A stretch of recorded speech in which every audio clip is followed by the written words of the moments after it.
Hello Mila, hello Jack, hello everybody else who's watching, and welcome to Storytime with Grandad. Today's book is from Paddington Bear, and it is Paddington at the Airport. One day, the Brown family set off to France for their vacation. Paddington was so excited by the time they reached the airport, he was already dressed for the beach. "We have to check in first," said Mr. Brown. "And we leave our suitcases," explained Jonathan. "Leave my suitcase?" exclaimed Paddington in alarm. "It's full of marmalade sandwiches for the journey." Before the others could stop him, Paddington had climbed onto the conveyor belt. "Come back," called the girl in charge. "Passengers aren't supposed to go with their suitcases." She turned to another girl nearby. "Quick, press the emergency stop button."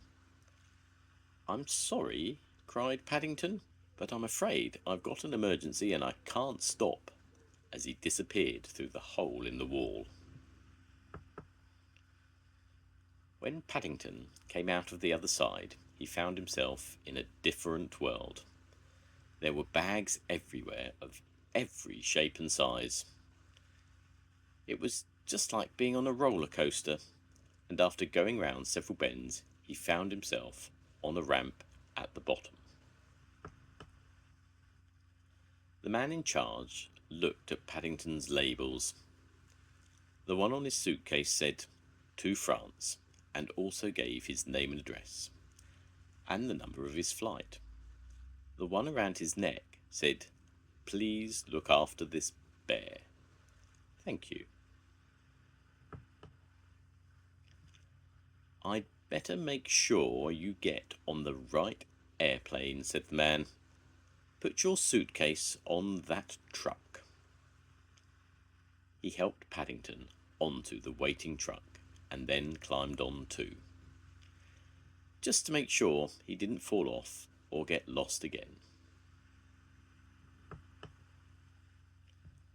Paddington had never seen so many airplanes before, and he was very grateful. Without the man's help, he would never have found the right one. "You'd better not get into the hold with all the other luggage," said the man. "Airplanes fly very high, and you'll get icicles on your whiskers." And he showed Paddington to a special lift.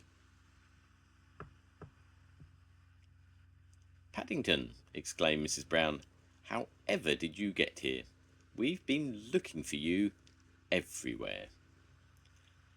"I came in through the service entrance," said Paddington.